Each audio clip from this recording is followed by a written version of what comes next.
To use the remote start, you press the circle with the 2 in it 2 times.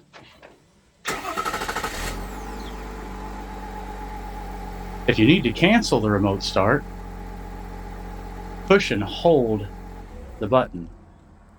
If your vehicle does not work, either your low could be from a low key fob or could also be a check engine light. The remote start will not work in this vehicle with a check engine light present.